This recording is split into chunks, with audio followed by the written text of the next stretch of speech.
What's going on, folks? This is LBThaRealist with Surrealistic Studios, Surreal News, where the real is surreal.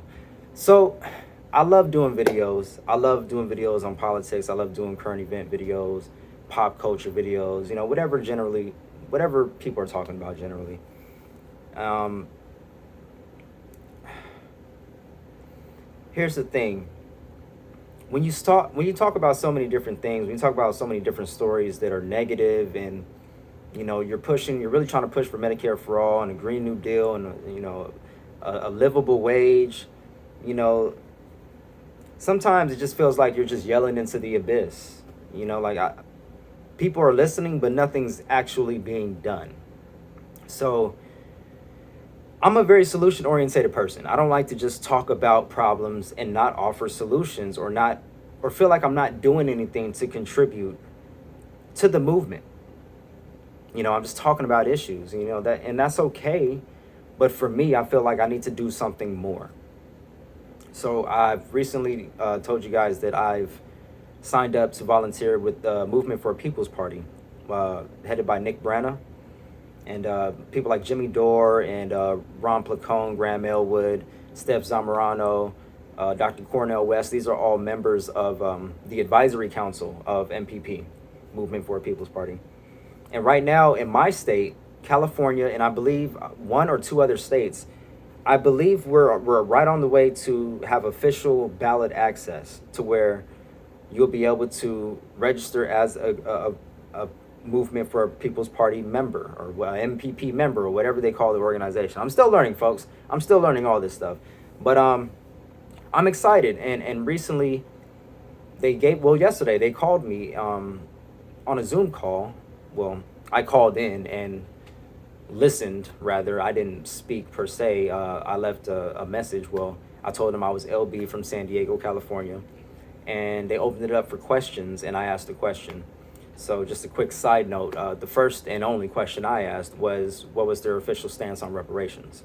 Because as a black man, and as a black activist, that is very important to me. That is very important to me. I need to know where the organization stands on that, because that's something that I believe is probably the most progressive policy that there is, honestly.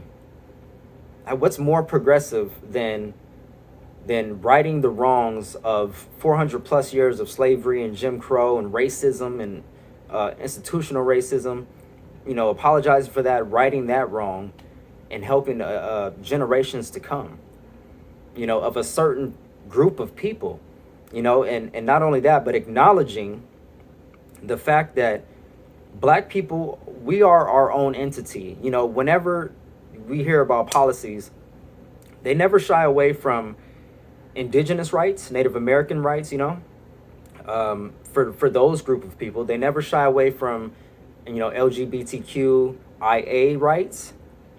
For those groups of people, they get their own problems, they have their own issues, they have their own, support.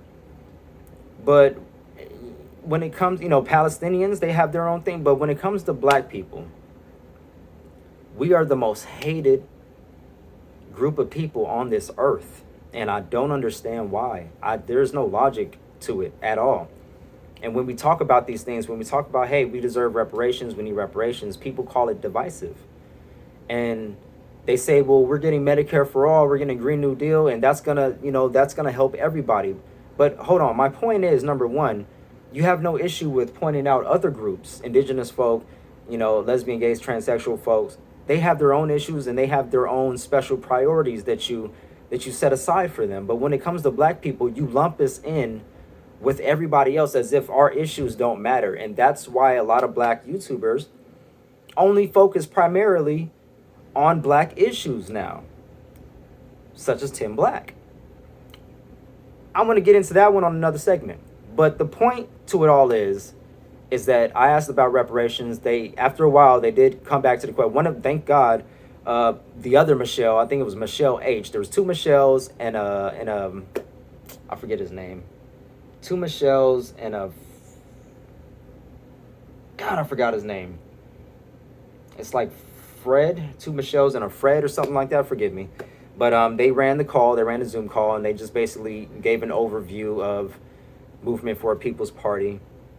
And to be honest, it was a little dreary at first, but like I said, thank God for Michelle H, because she came in and made sure that they circled back to my question and they got it answered. At first, I thought that they were just going to ignore me because they kept answering everybody else's questions. But then they came back to mine and they answered it. Now, their answer was, one of the Michelle's answered, her answer was that she personally believes in reparations, but it's something that still needs to be discussed to be a part of the official platform, and that's something that will be discussed in the coming months. So I guess it was a good thing that I put that in there like that, that's something that they have been thinking about, according to Michelle. That is something that they have been thinking about, and that's something that hopefully will be put into the official platform. So there's that. Like I said, it was a little dreary at first, a little boring. I think that they need a lot more energy when they do these Zoom calls, because the point is not to bore new people coming into your organization. The point is to get people excited about what we're doing here, to get people energized. You need somebody who's going to energize the people, not somebody who's going to put them to sleep before the party even gets started. Literally, So that was something that I wanted to point out. I'm hoping this is okay. I have to be allowed to voice my concerns and critiques, especially of an organization that I plan on joining or that I am joining, So, of course, I won't divulge any company secrets or any, organization secrets or anything that would mess up. I guess I don't want to say that I'll keep my mouth shut on big issues or something like that, but stuff like that. But I won't divulge anybody's personal secrets, I guess. I'll keep it professional. So talked about reparations. They were low energy. At least two out of three people were low energy. One of them, Michelle, I believe the Michelle that recognized my question and made the other Michelle circle back to it. That Michelle, I believe Michelle H. That one, she was pretty high energy. She was pretty cool. And she made sure to circle back to my question. So I really appreciate Michelle H for that one. They did mention that they take no corporate or billionaire money. So, I mean, that's something that's, should be obvious, but they did make note of that. Somebody did ask another question that I wanted to go over. They said, what's the difference between basically the Green Party and the People's Party? Like, why should I choose the People's Party over Green Party? And basically, in a nutshell, the answer was, well, we just need a new party. The Green Party has been here. They've done their thing. They don't really do anything, no offense. But, I mean, if anything, they can push the conversation, the Overton window maybe, but they have no real power. They're not really doing anything politically. So we need a whole new party to galvanize people and to energize people with a brand new name, brand new ideas, and just better organization. And last but not least, I just wanted to say that one of the main goals of the People's Party or Movement for People's Party is not to win. I mean, yeah, of course we're trying to win, and they're going to run candidates on a local and the bigger levels as well, the federal levels. They want to run local assembly members, Congress members, and then they want to run for president in 2024. They want to run a candidate for president. But we don't necessarily need to win in order to be effective. What we need to do is get at least 10%. If we can get at least 10% of the vote, then that would make both of the parties recognize, and it would push them further to the left. I guess that's the reasoning behind this, and it makes sense to me. We need a movement that's going to look, if we can't get rid of the Democrats or get rid of the Republicans, then the best thing that we can do is disrupt the system, throw a monkey wrench in that system so that they're forced to listen to us. So I think that's what the People's Party aims to do, and I'm in agreement with that message. Like I said, I wanted to keep this one super short. There's not a lot of detail that I went over, or that they actually went over in the Zoom meeting. Like I said, it was kind of dreary. They gave me information about basically how everything is sectioned off and how there's different groups, and they gave me the information to the person that I was supposed to get in contact with in order to move forward, but the link that I copied, it was the wrong link. So I need to figure that out. I emailed and I reached out to them, so I'm waiting to hear back something to see how I can proceed forward. But the guy that I'm supposed to talk to, his name is Marvin Street.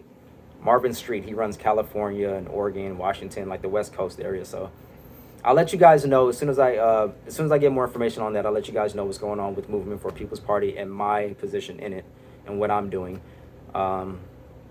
Like I said, I don't want to give you guys too many details on that because I don't want to give anything away. But like I said, I'll keep you guys updated. Like this video, share, comment, and subscribe. Love, peace, and light, folks. I'm going to go ahead and end this one now and get started on my Cuba video. So I'm kind of doing this out of order. But I ran across this one along with the video of the LAPD officer unfortunately shooting that protester point blank range with a beanbag or a rubber bullet, one of those. And I wanted to get these out. So go ahead and leave me your thoughts in the comment section below. All my info is down below. And until next time, folks, I'll see you later. I'm out.